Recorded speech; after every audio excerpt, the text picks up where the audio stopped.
I'm Anne-Marie Michaels, founder of Village Green Network. This is episode 18 of the Healthy Life Summit. Our guest on this episode is Robin O'Brien, a former financial and food industry analyst. Robin O'Brien is an author, public speaker, strategist, and mother of four. She brings insight and detailed analysis to her research on the health of the American food system as documented in her book, The Unhealthy Truth. Robin has been called a food's Erin Brockovich by the New York Times. Her work has appeared on CNN, The Today Show, Good Morning America, Fox News, in the Washington Post, and countless other media outlets. She is also the founder of AllergyKids.com. Welcome, Robin. Thanks so much. It's great to have you on. This is going to be a power-packed hour. We've got so much to cover. I read your book and was blown away. The Unhealthy Truth is your book, and it is, you're like the Erin Brockovich of food, and for anybody who hasn't seen Erin Brockovich, you should. It's a great movie. And when you see that movie, you just get so empowered, and that's how I felt reading your book. It is like a detective novel, but the detective is you, the mom, the soccer mom, who's buying your kids blue yogurt, and not thinking anything of it, like most moms do. It's just like, okay, that's what is in the store. I'll buy it. I trust it. And you had a huge awakening. Here's some of the statistics. In the past 2 decades, we've seen a 400% increase in allergies in our kids, 300% increase in asthma, 400% increase in ADHD, and an increase of somewhere between 1,500 and 6,000% in the number of children with autism spectrum disorders. 1 in 11 children has asthma today, and 1 in 4 has allergies. And this is what launched you into, well, you didn't know any of that when you had the experience you had, which you're going to tell us now, in your kitchen 7 years ago. I think I got that right, 7 years ago. This launched you into the mission that you're on now. So can you tell us a little bit about your story and how you got started? Yeah, absolutely. I mean, my background, my formal education and training is in finance. I had received a business degree and MBA on a full scholarship and graduated as the top woman in my class. And I went to work as an analyst with a group of guys, and I was the only woman on the desk, and so they thought I should cover the food industry, which, at the time, I couldn't cook. I really wasn't interested in cooking. I threw myself into it because I loved the job. I loved covering the marketplace. The food industry was one of the industries that I covered. I was meeting people from Goldman Sachs, Meg Whitman, the founder of eBay. It was just this fascinating time in the market and a fascinating job. But in that experience, I really learned, how the food industry works, why they do what they do, how they manage their earnings, how they can increase profitability and margins and all of that. So, when I traded my briefcase for a diaper bag and we had our 4 children, I threw myself into motherhood with much of that same energy. And I really, again, had not thought much about the food supply. I figured if it was on grocery store shelves, it was safe. That was about as far as I got. And then when our daughter, our youngest, had an allergic reaction one morning at breakfast, like so many parents, I'm sitting there thinking, like, where did these food allergies come from? We didn't have them in our family. Since when has food become such a trigger for kids? Because growing up, very few people ever had to worry about a PB&J or a carton of milk being a loaded weapon on a lunchroom table. And so, I'm looking at this data at that point in time, which you're right, it was 7 years ago, that 1 out of 17 kids under the age of 3 had a food allergy. That from 1997 until 2002, there had been a doubling of the peanut allergy. And that statistic still to this day just absolutely stops me in my tracks. You have a doubling of a food allergy in such a short period of time. Genetics don't change that fast. Mm-hmm. Only something in the environment does. And so, as I was coming through this data, because it was such an emotionally charged issue, you'd read about it in the press, and it was very kind of mommy blaming almost. And I'm thinking, I really want to just see the data. I want to see the numbers, the statistics. I come out of the finance world, and I know those numbers tell their own story. And so as I was pulling that data, it was just falling out that these kids were growing increasingly allergic. And as I was learning about food allergies and it's how your body sees food as foreign and, basically launches this inflammatory response to drive out a foreign invader, it just to me begged the question, is there something foreign in the food? And again, coming from a very conservative mindset where it was just, if it was there, the food agencies had done the work, it was on grocery store shelves, somebody had done the work. It never crossed my mind that we would have a lot of these new foreign ingredients in our food supply for which no long-term human safety studies had been done. But that is what I began to learn about 7 years ago. And it was stunning. The more I got into it, the more I'm looking at the rates of epidemics in our kids and how they've earned the title of Generation RX. And I think, they have done nothing to deserve this. When you step back and you look at the rates of diabetes, that 1 in 3 Caucasian kids and 1 in 2 minority children are expected to be insulin dependent by the time they reach adulthood. That is shocking, and the burden that places on families, on companies, on our economy is tremendous. And then on top of that, you've got the Centers for Disease Control saying that the leading cause of death by disease in kids under the age of 15 is cancer.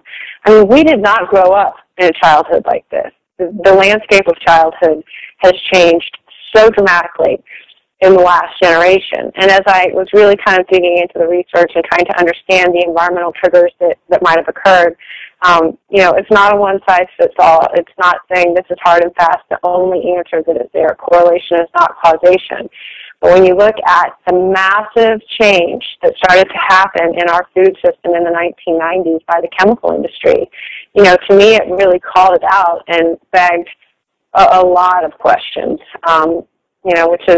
which is why most countries around the world either didn't adopt this new chemically intensive technology or they insisted on labeling it so that consumers could make an informed choice. Mm-hmm. You said that you had never heard of GMOs until one day you were watching Diane Sawyer on TV, and you said, and I thought it was cute because it's true, this is how a lot of us have the same exact experience, and that's what I love about your book is you're so honest and so real. You said you thought that GMOs were a nutritional supplement like omegas. Oh, I mean, I can absolutely remember the couch I was sitting on, watching her. I was dealing with the kids at home, and her face was just absolute disbelief, and she turned to the crew, to the cameraman, and she said, "Did you know that this stuff was in our food?" And I mean, it was just this disbelief, and I'm thinking, what is she talking about? And really with that was sort of the beginning of this exploratory journey that I went on, where here I was, again, really well schooled, had gone on to business school, done all these extraordinary academic things, and yet at the same time I was completely food illiterate when it came to these new technologies and these genetically engineered ingredients that have suddenly been inserted into our food in the 1990s. And so when she said that day, I'm thinking, I don't know, I'm like this cameraman, and as I started to dig into it, to really, as the data started to fall out, and again, I come from the finance world, so I'm punching in the ticker symbols of these huge chemical companies that are doing this. And, it's falling out, I'm thinking, these companies have something in absolutely everything in my kitchen cupboard and absolutely everything in my fridge, and I have never heard of them. And to me, that was just, it was almost unbelievable, that something could be this intimate with every aspect of what we eat, and yet we were totally clueless that this had even happened in the first place. And so we started pulling the information about genetically engineered ingredients and how they were introduced into our food supply in the 1990s and what led other countries around the world to either not allow them to be used or to label them so that consumers could make an informed choice. At the same time, right about that same time, I think it was in October of 2006, a headline hit about how the EPA wanted to conduct a study saying do genetically engineered foods cause allergies. And again, you just kind of stop and you're like, wait, this stuff's been in the food supply for 10 years and the EPA now is saying let's conduct a study to see if these things cause food allergies? And so with that, I started to reach out to, the different professors at the time that were working on that study. It was a really small amount of money that was being given. But again, it spoke to the fact that we had basically put the cart in front of the horse and introduced these things without knowing entirely what the impact was going to be. And to me, that was something that American families, especially families with children with food allergies needed to know. Mm. You said in your book that soy is in 20 to 30,000 products on the market. That was when you wrote the book a few years ago, so it's probably more now. You also said that 92% of soy is genetically modified. And then you found the statistic that you quote in the book that in 1998, the year that GM soy was introduced in the United Kingdom, the rate of soy allergies in the UK jumped 50%. Yeah, absolutely. I mean, again, I tend to look at it as two different products. The soy that we've all eaten for thousands of years, for generations, that all the Asians eat and they don't seem to have a problem with, that is kind of this traditional form of soy. What has changed since the 1990s with the soy that we consume here in the United States is that using this new technology, scientists were able to genetically engineer a new compound into the soybean, and that compound enabled soy to just be routinely doused and saturated with weed killers. So again, as a business model, it makes a ton of sense because suddenly you've hardwired that soybean so that you can just absolutely rain chemicals down on it to kill any of the weeds on the crop and hopefully improve the profitability for farmers in the field. The great unknown was when you block that new characteristic into the soybean, what's the impact? And it was that what question that led countries around the world to say, we don't know. And the one human study that was conducted, as you mentioned, showed this 50% increase in allergies. And so, with no long-term data, no long-term human health trials, not knowing what the long-term impact of this new compound in soy might be, most countries said, we're either not going to allow it or we're going to label it so that consumers could make an informed choice. And again, here in the United States in the mid to late 1990s, this stuff was just blanketed into our food supply without any of us being told. I think you were really the first person to talk about all this. And what I love about when I go to allergykids.com and I click on, I forget what the tab is, it's, how to know about allergies or something like that. It's just kind of something that anybody would click on, and then they get to all about GM foods. And I don't see anybody else doing that. And you saw the same thing when you first started going down this rabbit hole. You were working with the FAN, people at FAN, trying to reach out to them, and that's the Food Allergy and Anaphylactic Network. Did I get that right? Mm-hmm. And they had nothing on their website about any of this.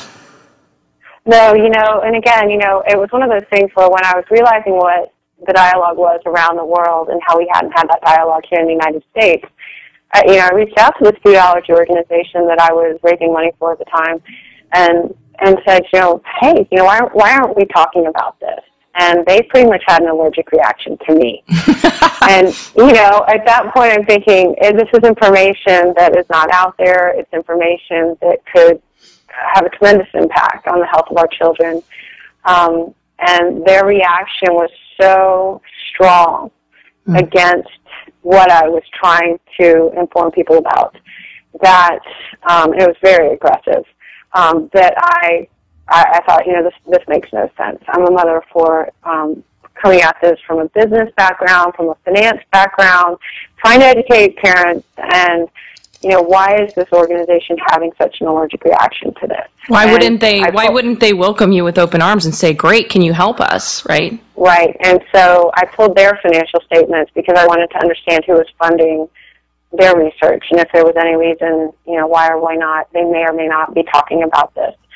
And, at that point in time, there were some pretty entrenched industry funding ties. And there's nothing wrong with that, but they were not fully disclosed. They weren't disclosed on the website. And so, if an organization is going to promote prescriptions and, medical solutions and pharmaceutical solutions to treat the conditions of children with food allergies, that's fine. But other organizations are going to start talking about prevention, and that's what we decided to do with Allergy Kids. I thought, that's fine. If their funding is coming from big food and big pharma and their hands are tied to a certain extent as to what they're actually able to talk about without it being a conflict of interest, Allergy Kids can talk about this. And so we did. Mm-hmm. You have a great quote in the book, one of my favorite quotes. It says, "Whenever you read or hear an expert opinion, consider the funding source. Google the name of the doctor, organization, or medical institution and add one or more of the following terms: disclosure, speakers bureau, grant, consulting fee, or funding. Chances are you'll hit a gold mine of information. I always do." Yeah, I mean, it really is that simple, unfortunately, and I think, today, every day in the news, we're seeing headlines about the food industry, about the addictive properties of processed food, about the science that has been shielded in order to protect shareholder return. And unfortunately, one of the things that I did learn in all of this was that the FDA doesn't really have the financial resources to conduct the independent science that we would all really like to see. And because of that, because of the financial constraints at the FDA, they have to rely on industry-funded data for their decision-making process. So, I can't imagine if safety studies were conducted in any other way. Can you imagine if cars were just introduced on the market with just the car company saying they're fine, they're safe? Thankfully we have independent testing when it comes to other products, but for whatever reason with the food industry, we have to rely solely on industry-funded data.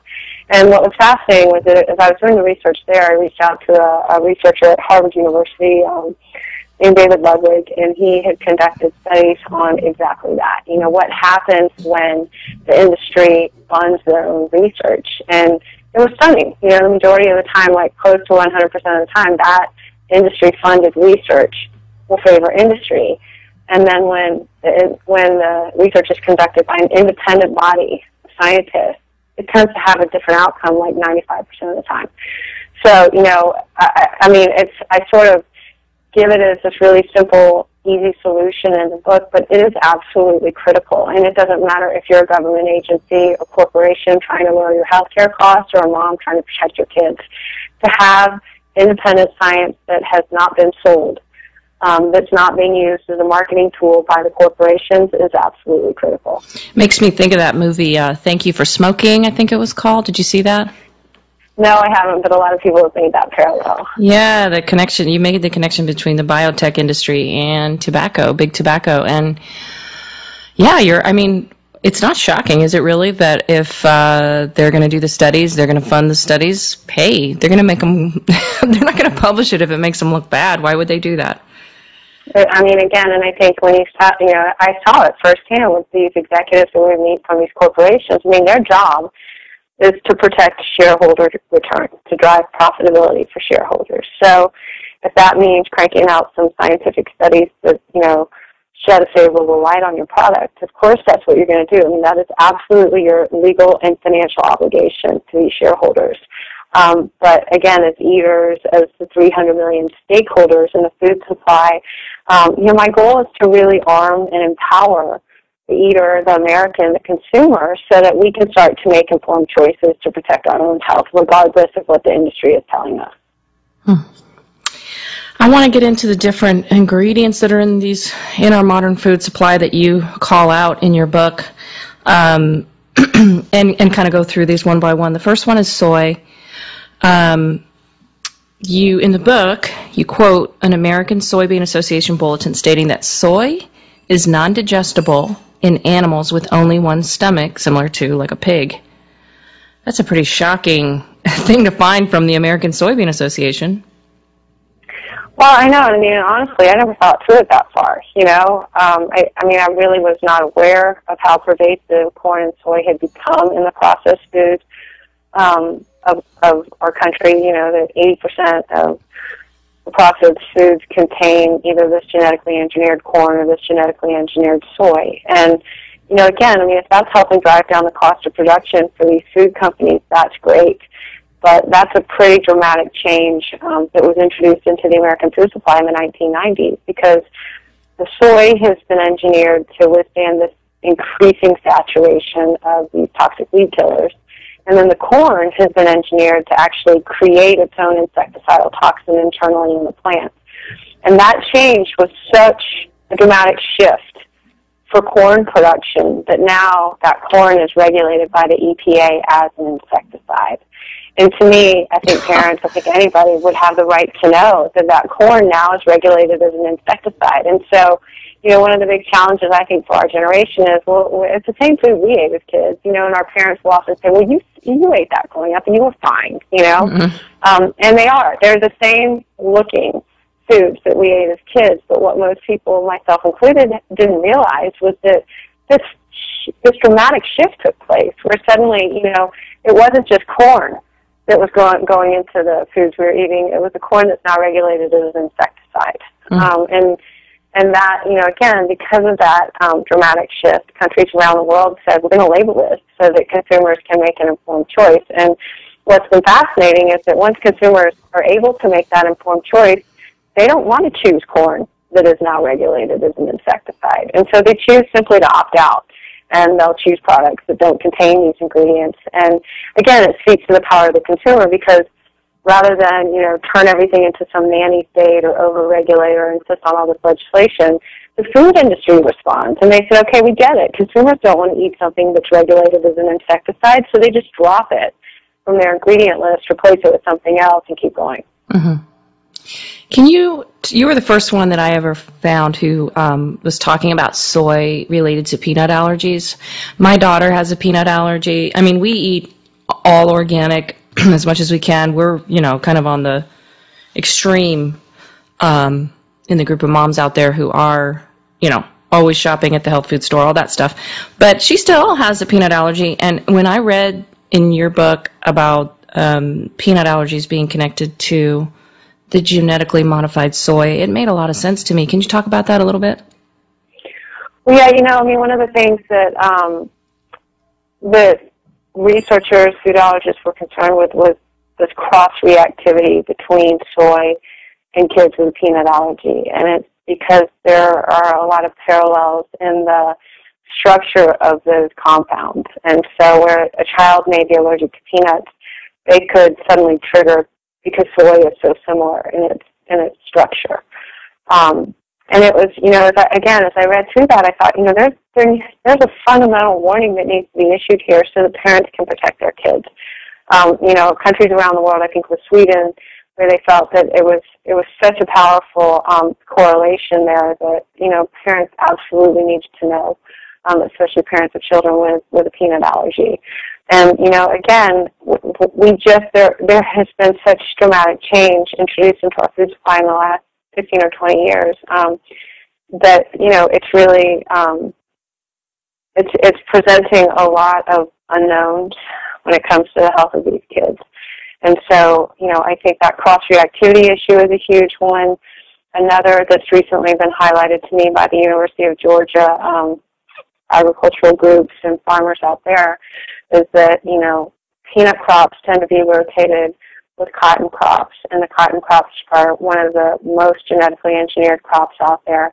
And again, when you think about something that is just being routinely doused with chemicals, the impact that's making on the farm, on the soil, on the farmers, everything else, our food system has become burdened with a load of chemicals that's just unprecedented. And nobody wants to hear that. I didn't want to hear that. I didn't want to hear that the soy that I had eaten during my pregnancies now contained this new compound that enabled it to just be blasted with chemicals. I didn't want to hear the corn that had gone into all these processed foods I was feeding my family now regulated as an insecticide. That just caused heartache and grief. And, you're revisiting everything you've ever done as a mother up until that point.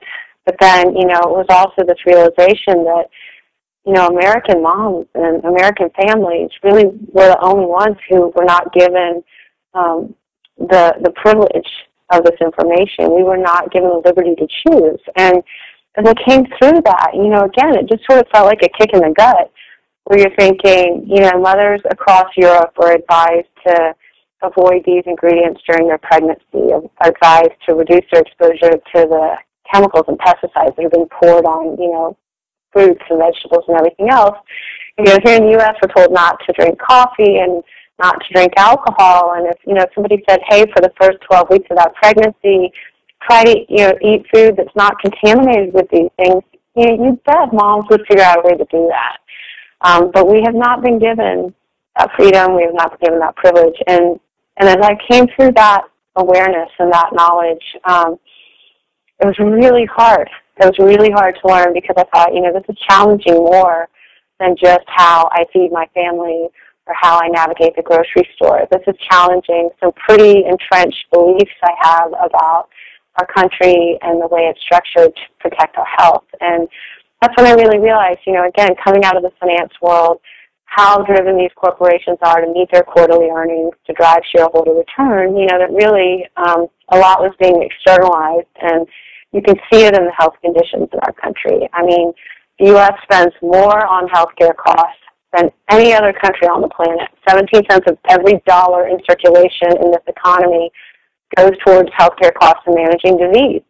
And, to me, that is just it's a horrible allocation of our national resources. How can we be healthy as families, as companies, as an economy? How can we compete in the global marketplace when we're so tied up managing these conditions and these diseases? Right.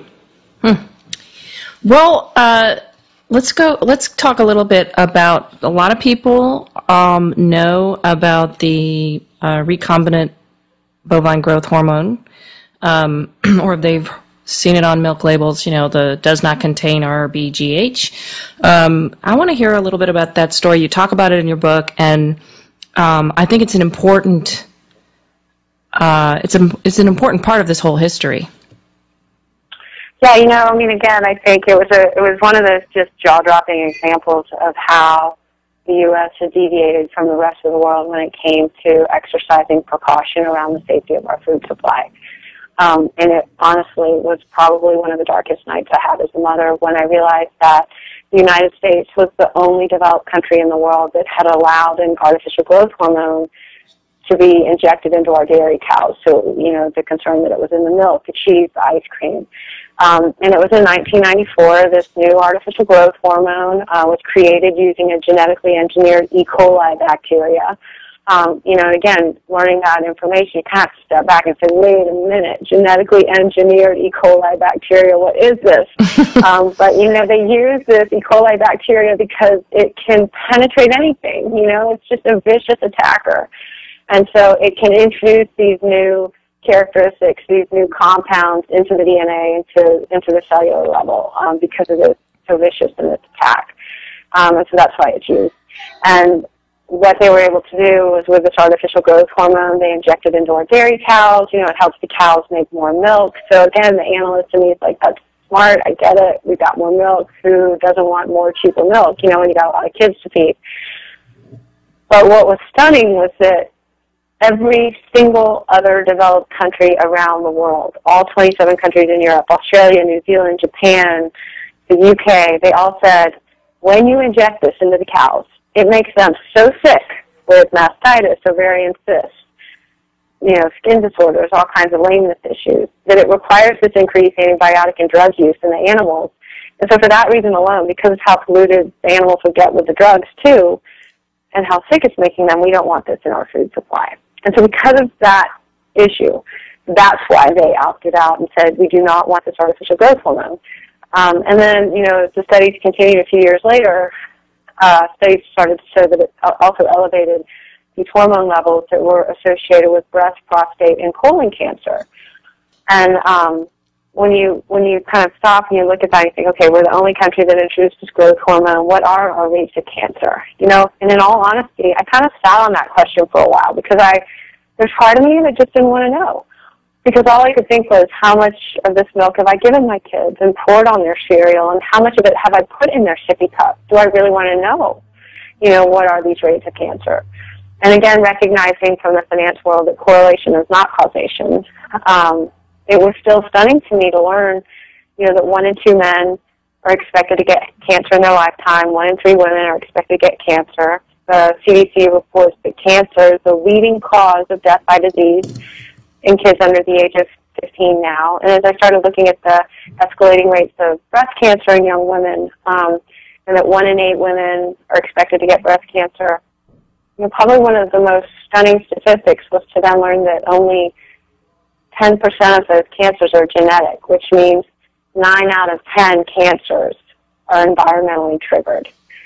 And so as hard as that was to hear, then all of a sudden I thought, we can do something. We don't have to sit here and wait to be victimized by these conditions and these diseases necessarily. And diet is not one size fits all. So, it's not going to be the be-all, cure-all for everything. But if we can start to reduce our exposure to some of these environmental triggers, especially the ones that countries around the world and scientists around the world are saying, hey, we should be exercising a certain level of precaution, to me that just made sense. And so with RBGH, that was one of the first things that we wanted to sort of kick out of our food supply.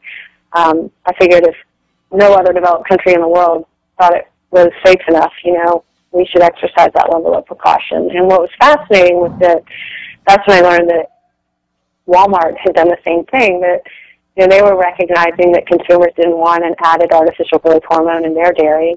And so Walmart basically stepped up and said, we're going to stop carrying milk that contains this artificial growth hormone. And it sent a huge message to the marketplace and a big shift across the dairy industry. And it spoke to how, that a lot of the solutions can be solved by the private sector and didn't require any kind of regulation. Well, as I like to say, all roads lead back to Monsanto. I want to talk a little bit about Monsanto. Monsanto is a company that created Posilac or sold Posilac, the RBGH hormone. But as you started looking into this, to start, you had never heard of Monsanto, right? I had never heard of them. When I was an analyst, I covered the small and mid-cap sectors, so kind of medium-sized companies.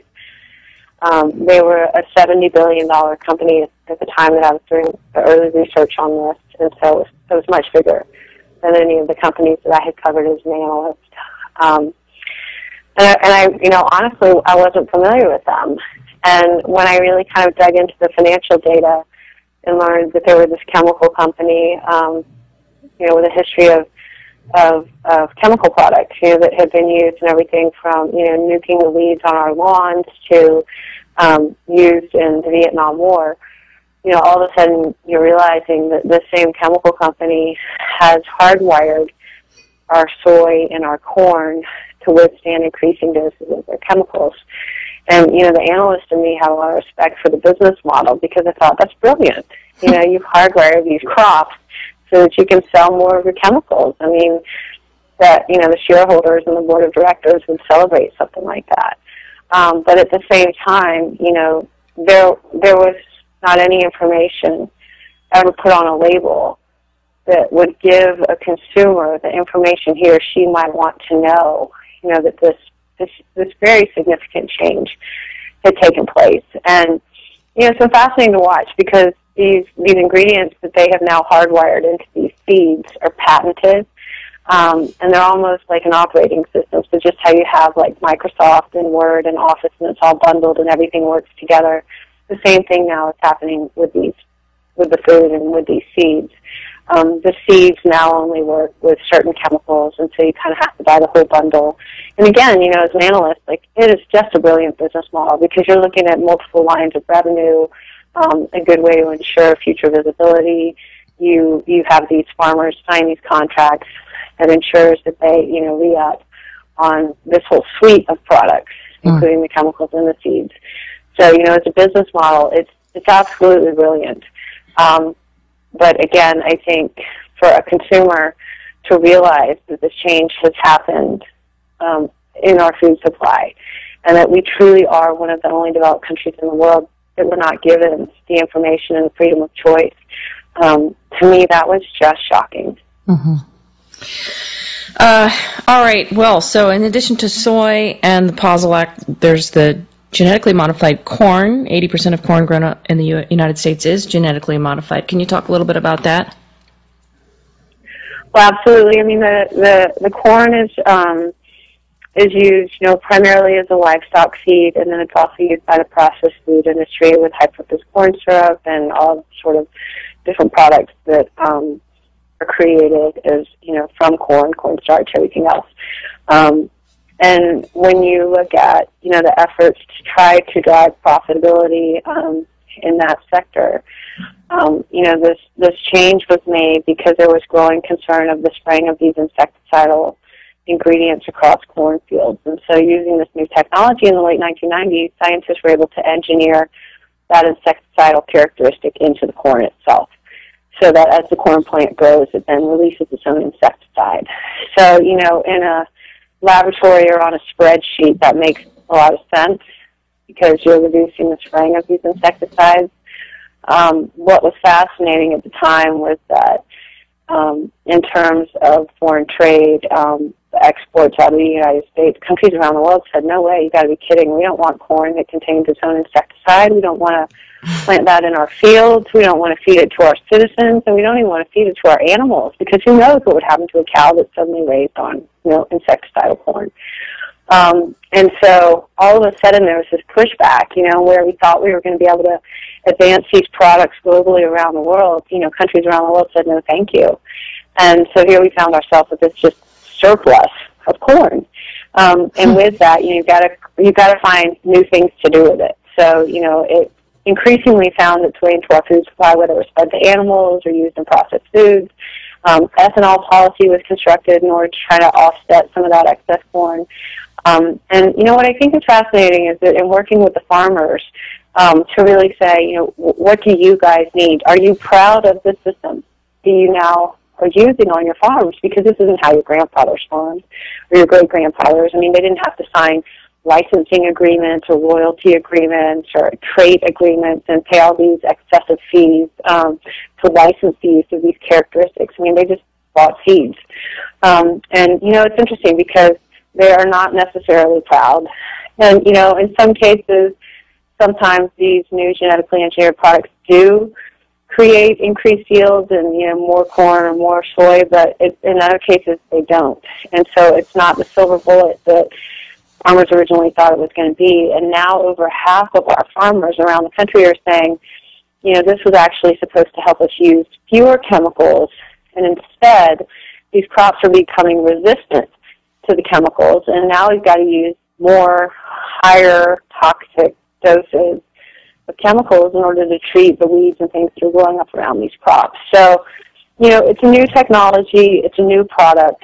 I think probably one of the biggest constraints right now is that the barriers to entry are so high and it costs so much that, you only have a handful of very big, very powerful, very well-funded corporations that can do the research and exist in this marketplace. And so one of the focuses I have is, how do we lower those barriers to entry and bring in minds and independent scientists from around the world to make sure that we're getting the safest, most efficient, most effective technologies into our food system today, not only, to protect the health of the American public, but ultimately to protect the health of those farmers. Because if you think about it, we rely on farmers at least 3 times a day, every single day. There is no profession that our country is more dependent on.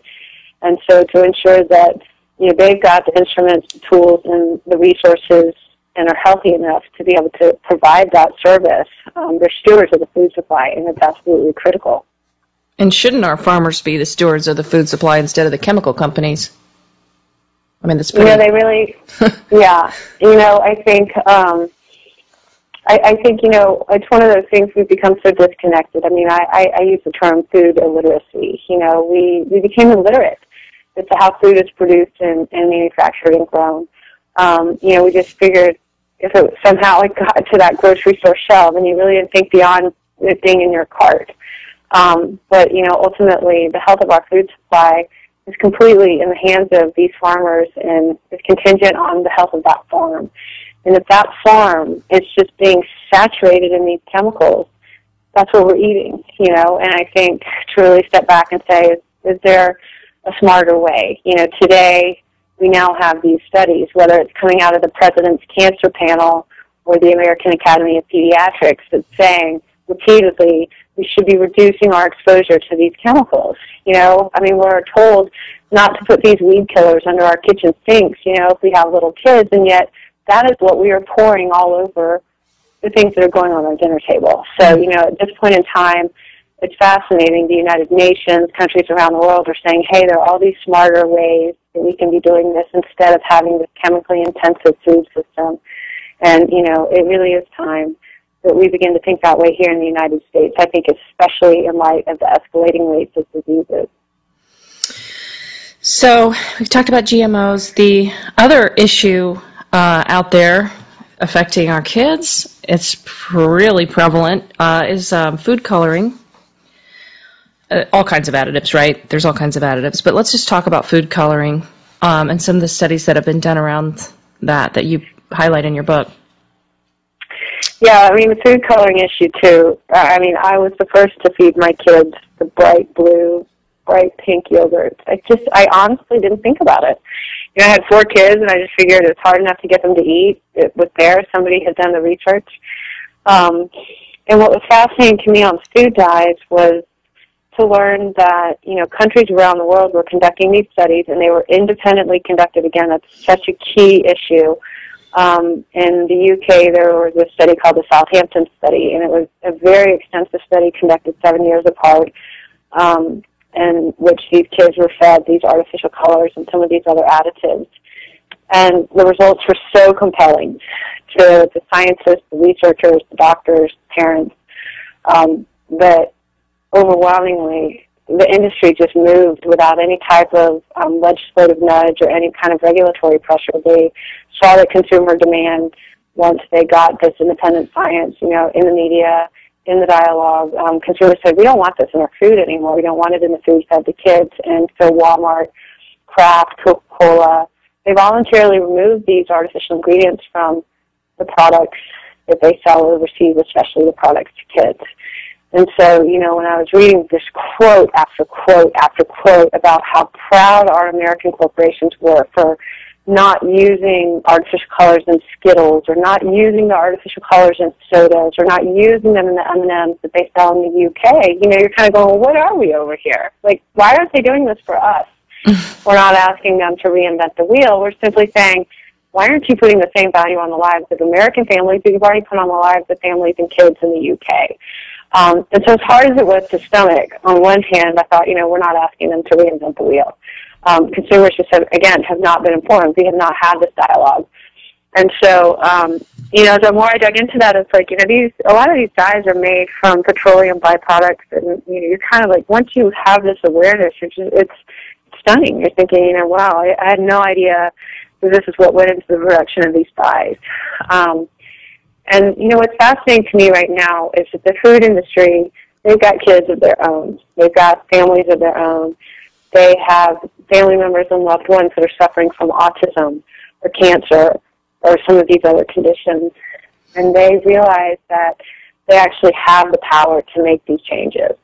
And so it's a fascinating time, I think. And I think the less antagonistic that we can be, the more we can say, you know, we're all waking up to the fact that we've got this food system that is hopped up on all kinds of things, whether you're talking about artificial growth hormones or artificial dyes or all of these antibiotics that are being pumped into the animals. You know, we're waking up to the fact that this is what we've inherited, but it does not mean that has to be the food system we have going forward.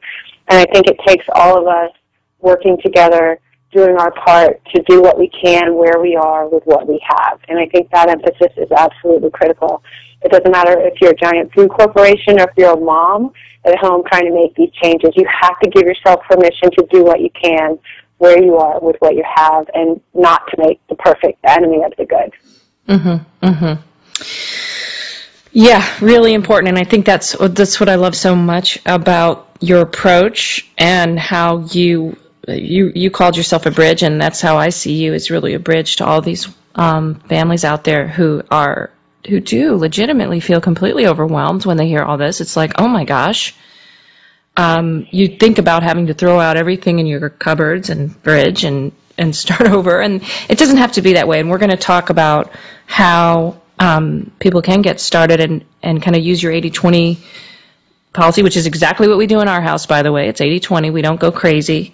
You don't need to let it make you crazy, but just making some small changes goes a long way. So we'll talk about that. But before we do, I want to cover one more thing, and that is aspartame, which is an artificial sweetener, and it's also a genetically modified food. Yeah, aspartame again. I never thought about it. I honestly never thought about it. I was a total Diet Coke addict all the way through college and graduate school. Yeah, me too. I've been drinking Diet Coke. I was drinking Diet Coke from pretty much the time I was about 14 or 15 until 7 years ago, 6 years ago, when I found out what was in it, and I will not touch it now. Right, and I think as I was kind of unfolding the history of this chemical company, Monsanto, it was fascinating. And I was an analyst, so I'm fascinated by the story of a corporation, where it has its earnings potential, where its economic powerhouse is. And, what was so fascinating about Monsanto to me was that, obviously the chemical industry has always come under fire. So there's some hard-earned wisdom in a corporation like that of how to navigate the challenges when consumers get upset about, the chemical toxicity of something. And whether you're talking about one of their products was Agent Orange or another one of their products was DDT, when I suddenly realized that, aspartame, which is used in all these diet sodas and, fat-free, yogurts and things like that, was another one of their chemicals that had, interestingly, accidentally been stumbled upon in the laboratory, with the scientists who happened to actually taste it, and realized how powerfully sweet it was. When they submitted it for introduction into the food supply, the FDA rejected it like 16 times because the studies showed this potential to cause all kinds of health damage. And it was interesting to see how the corporation was able to ensure the regulatory approval process. And as I was reading the history of aspartame, learning about the political tactics that were used, and any industry does it. It's not just the food industry. Tobacco industry's done it. Automakers, the oil industry. They're going to do what they can politically to get to make it easy for their products to be adopted in the marketplace. Again, that's the job of these executives, to oversee product adoption in the marketplace. And so that was, researching aspartame and how it is the most questioned, most complained about ingredient in our food supply to the FDA. They receive more complaints on aspartame than anything else. To me, it was totally stunning to learn that Donald Rumsfeld had been the CEO of that corporation, because I had always associated him with military, Defense Department. My dad had served in the Army. So familiar with his face. And then to suddenly read that, he had overseen the regulatory process of aspartame, all of a sudden I'm looking at Diet Coke cans and I'm seeing his face, and I'm thinking, this is just, how complicated this really is on the one hand, and yet how simple it is. That if you can make friends in these regulatory agencies, if you can, have employees rotate from the corporation into the regulatory agency, you suddenly have, friends in high places, and that's a recipe for success for a company and for its products. And so, again, in learning that, it was pretty jaw-dropping at the time. But, it's just, to me, it's not one way or the other. It's just simply the facts. And, Donald Rumsfeld was the CEO of the organization, the corporation that introduced the most controversial food additive in our food supply. And when you step back and realize that countries around the world, again, said, we really don't want aspartame in food that children are exposed to, that they've gone to these levels to exercise precaution.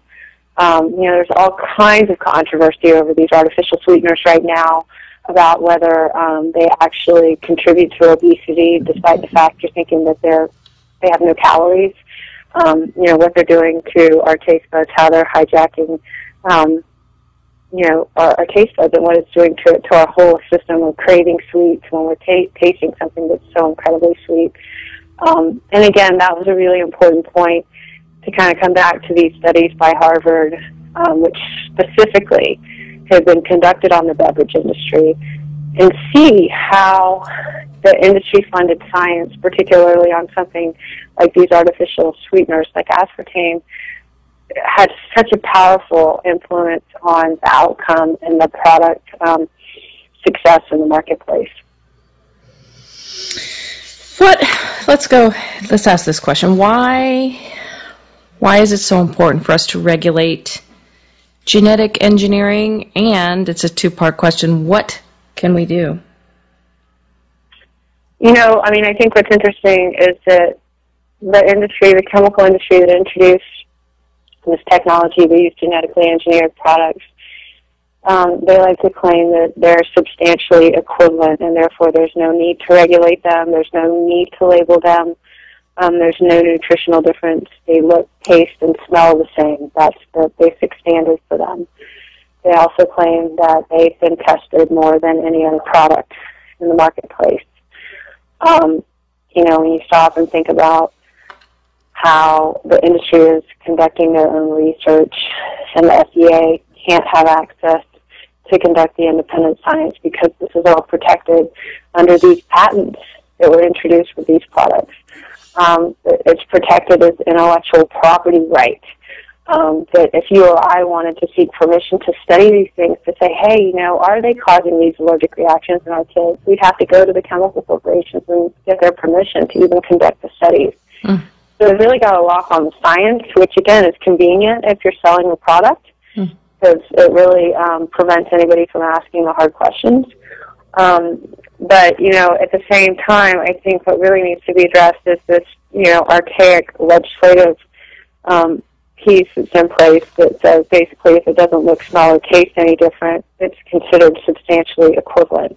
When you've introduced something into the food supply that is so dramatically different that it is now patented by the United States Patent and Trademark Office for these differences, to me that merits further investigation. And I think, the industry loves to say correlation is not causation. Just because we've seen skyrocketing food allergy rates since the introduction of these new proteins into our food supply doesn't mean that these new proteins are what people are allergic to.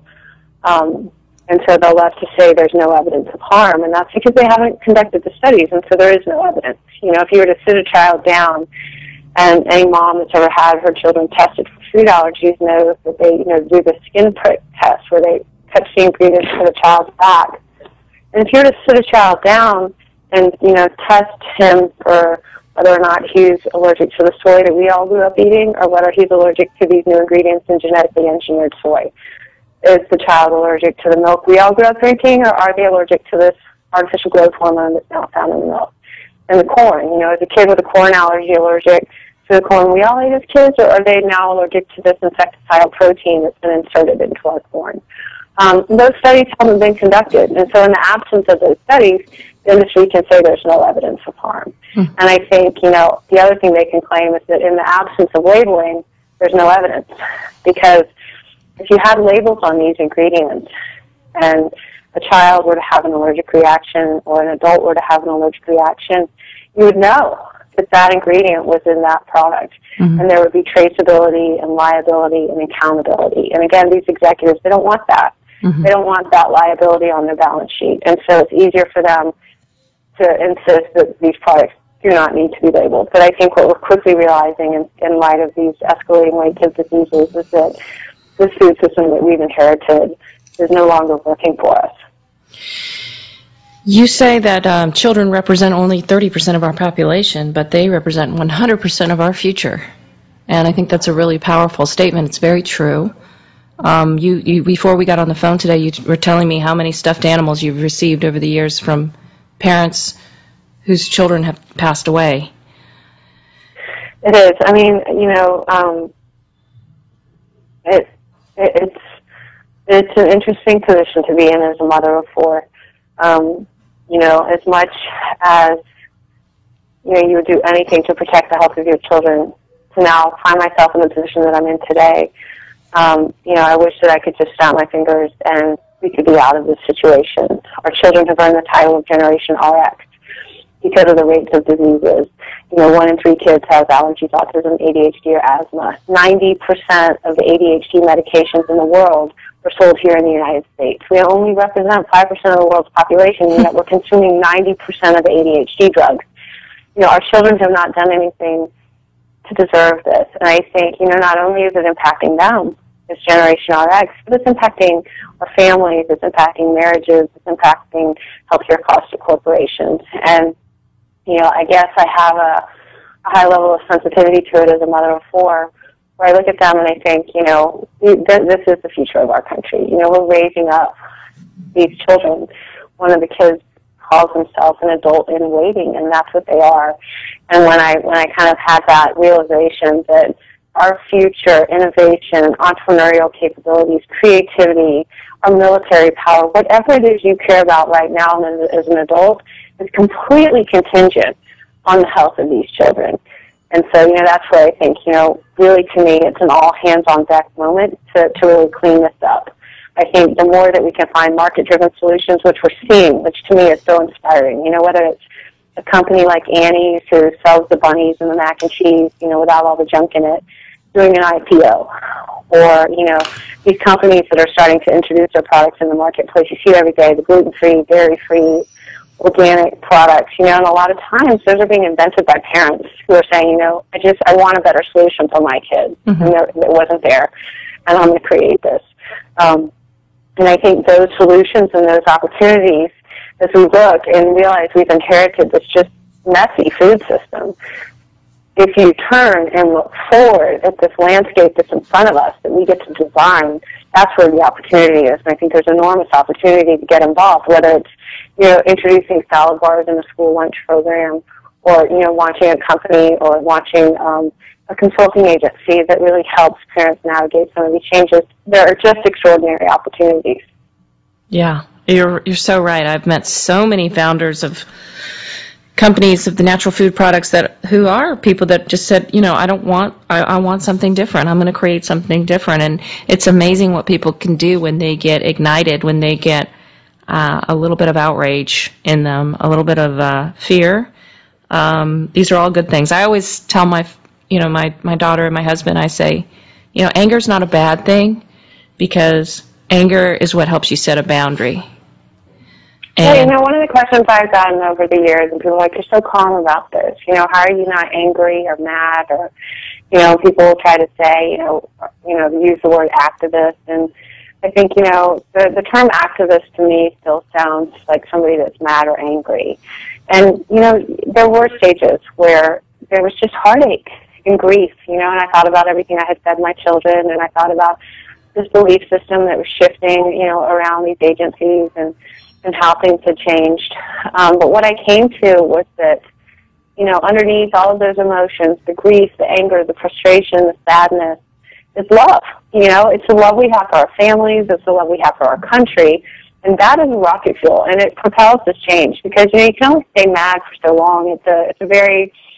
It can be a really destructive emotion, but the love you have for your kids, that's going to last a lifetime. And so if you can, tap into that and use that to channel your energy, it's an incredibly powerful force. And, to me, I think now what we're starting to see is there are enough people now who are talking about this. There are brilliant scientists. There are people like Dr. Mark Hyman. Now we've got Michael Moss, who's just out with his new book.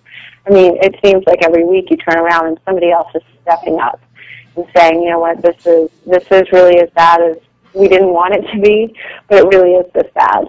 And here's what we can do about it. And I think, the more that we stand together, the more that we join our voices together, the more powerful it is. And I also think, too, to really say, even in the work that I've done with the food industry, and we're talking about the big food corporations, one of them said to me last year, he said, nobody wants the food system that we have today. We can't even agree on the number of federal agencies that are regulating the food supply. Nobody wants it this way, And I thought, this is one of the world's biggest food companies. If they're saying that, that's pretty powerful. Mm-hmm.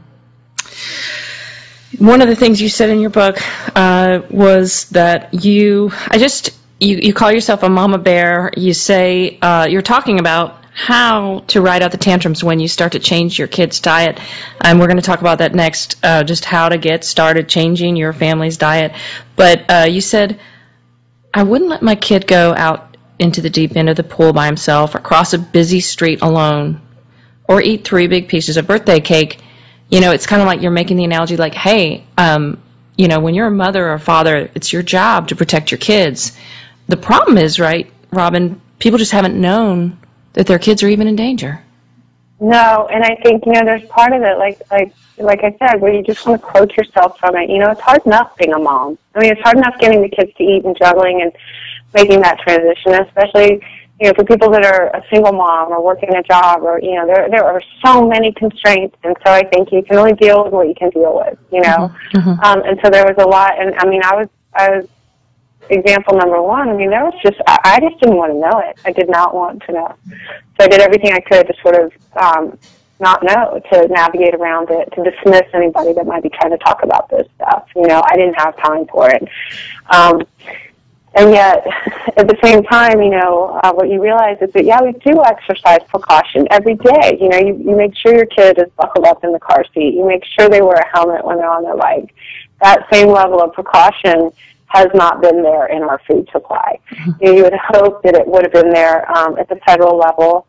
It hasn't, you know, and I think that double standard of this is the way our corporations do it here, and yet they have taken these ingredients out in the products they sell overseas. That, to me, was probably one of the most powerful reasons to stand up for this and say, hey, we deserve to have that same level of precaution exercised here in the United States.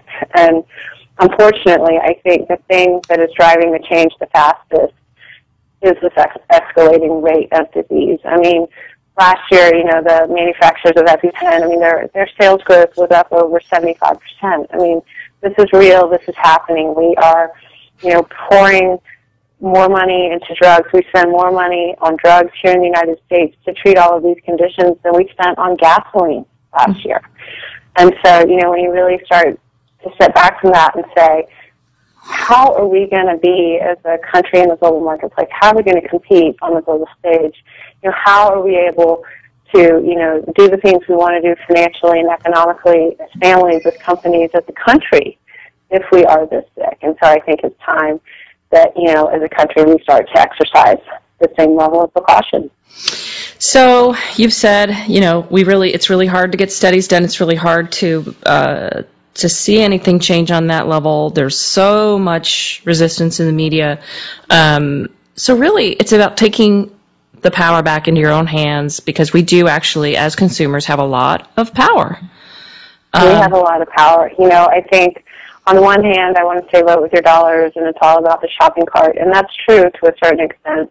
You know, we're a nation of 300 million eaters, and you get to vote 3 times a day when you're in the grocery store.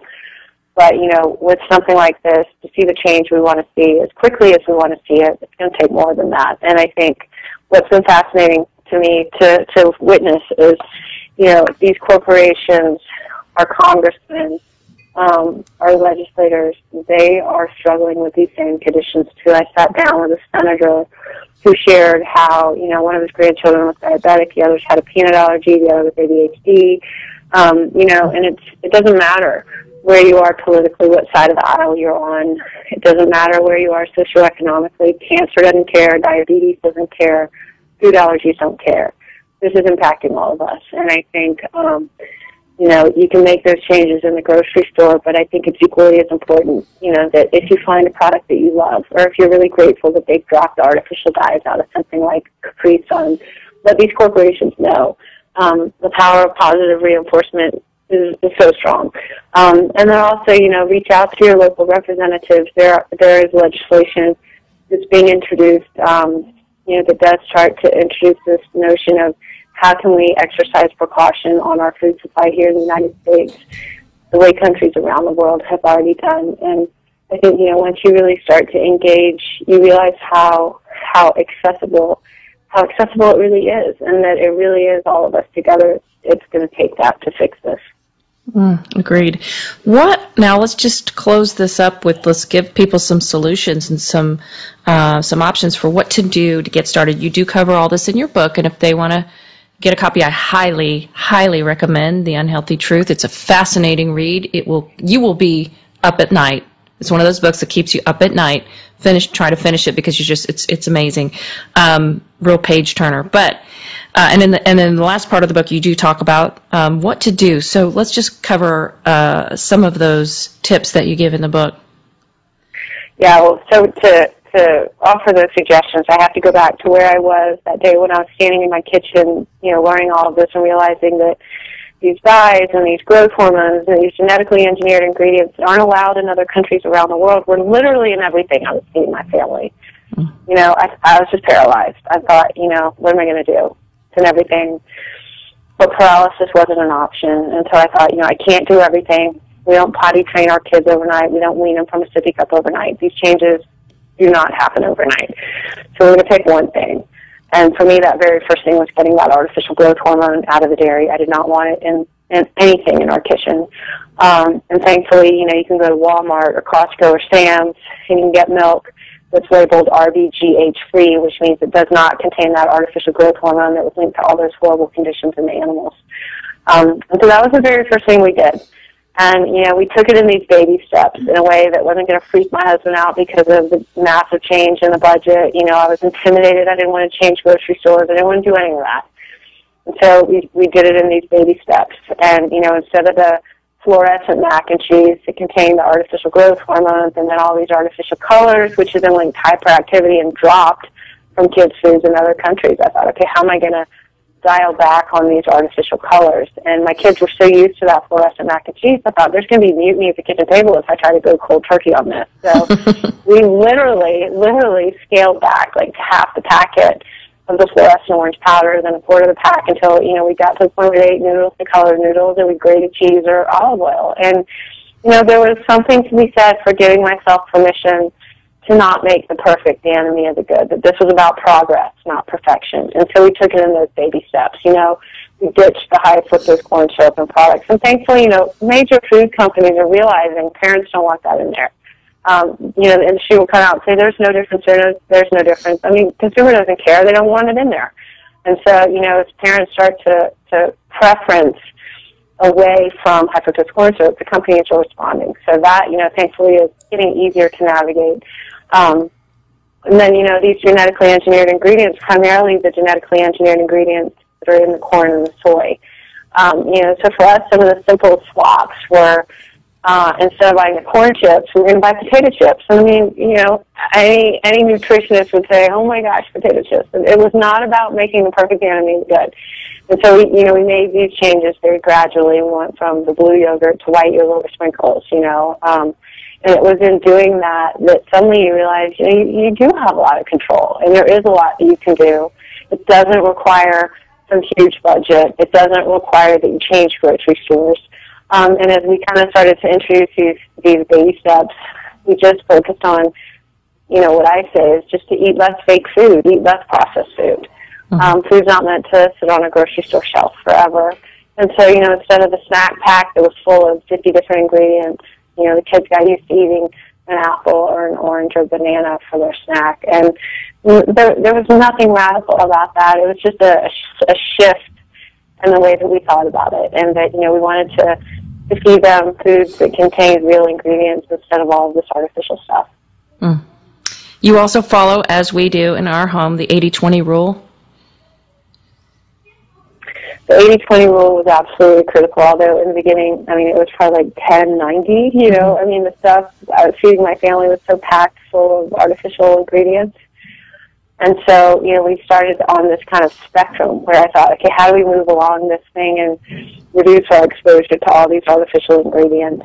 And so, I say, try to do a good job 80% of the time, and then the other 20% of the time, you recognize that they are going to go to birthday parties or Chuck E. Cheese or get a blue cupcake in school, and you have to have the grace and flexibility to navigate that. The statistics of college girls with eating disorders, that 1 in 4 college girls admit to having an eating disorder, the last thing you want to do is project something like that onto a child. So to really empower them and show that they have the flexibility, they're smart enough to make the choices themselves, that, teach them how what they eat directly impacts how they feel and, how their head feels, how they're going to behave, and really empower your family, empower your kids, so that there's not a battle in this, so that they just start to make the choices themselves. It's great. So well said. And I do see, so many people out there, moms and dads, who start learning what's in the food and then they become kind of crazed about it and start restricting everything. And then you either have kids that are hoarding food. I've heard from people that, when they were, as soon as they could get a car and were teenagers, they'd start hoarding candy bars in their car or things like that. It's not good when you're too restrictive. It's not good for anybody. I mean, I think it's so important not to make the perfect the enemy of the good. I think, this is a loaded issue. Food is loaded. It's so much more than just food. It's family, it's politics, it's economics. So I think it's very important to have that flexibility. Can you share with us, lastly, the grandmother guideline? Yeah, that was born out of a conversation I had with my 101-year-old grandmother in the South, sharing about how our food has just been injected and inserted with all these ingredients that didn't exist when she was raising her family. And she was just stunned, she was really stunned, and I thought, when she had had a jar of Yellow No. 5 or high fructose corn syrup when she was making noodles or anything else, she wouldn't have. And so, what would have been on her counter, can I try to operate with those same ingredients more or less, that would have been on her kitchen counter. And so that's what we tried to do. So it's simple switches like to butter or to olive oil instead of some of these artificial ingredients. Yeah, it doesn't have to be rocket science. It feels like it sometimes when you read these labels and there's all this stuff on there that you can't pronounce. But if you can, like you said, kind of dial back and do it slowly, you don't have to jump in full bore, scare everybody in your house, but you can get into it and just start looking at it like, well, gee, what if I was living, 50 or 100 years ago? What kind of foods would we be eating? Exactly. It's just, how can you keep it simple? How can you keep that ingredient list simple? When you look at the side of a processed food box, that ingredient list is complicated. And so just, think, how can I keep it simple? Well, this has been awesome. I am so grateful to you for all the work that you're doing, as I know many, many other people out there are. But the thing I'm most grateful for is how you are mobilizing other people, because that's really what it's about. It's about sharing our stories and helping other people see that we're just everyday people, just you and me. We're just moms who woke up, and other moms out there and dads can wake up too, and kids, and we can make change. I think it's just so important to remember that all of us, every single one of us, is here for a reason. We each are very different in the skills and talents and capabilities that we have. And so you have this ability to lend something very unique to the world. And when you leverage those skills and talents to something that you're passionate about, you'll create change, however that ends up looking. And so, that, again, to really look at this and look forward and say, what do we want it to look like? If we could design it today, the school system, the way that we talk about true health care in this country, prevention, if we could stop these runaway rates of cancer, diabetes, obesity, allergies, autism, what would we do? And to really give ourselves permission to jump in and do it. And I think, what's so inspiring to me is that you realize people are starting to have a lot of fun. There's a real community in it, when you really come together, when you find a friend and you start to really mobilize and make these changes, at the local level. It's so inspiring. And there's so much gratitude that's in the work. And, that to me is it's such an invitation. That's great. So you can learn more about Robin and her mission and our mission. I'm on board with you, Robin. I'm on the mission too. At allergykids.com. You can also go to Robin O'Brien. That's Robin with a Y-N. O'Brien.com. And her book, again, is The Unhealthy Truth. I have one more question for you. What's next for you? Where are you headed over this next 5 to 10 years? What's on your plate? Well, what's been interesting is that, I have really opened myself up to the food industry, sort of, leaned in and listened. I've heard from big food companies with executives who have children with autism, from executives that are battling ovarian cancer, and I have really listened and, to really get inside these corporations and help them navigate this change, to say, don't be afraid of what you've come from. Let's celebrate what you're going to be.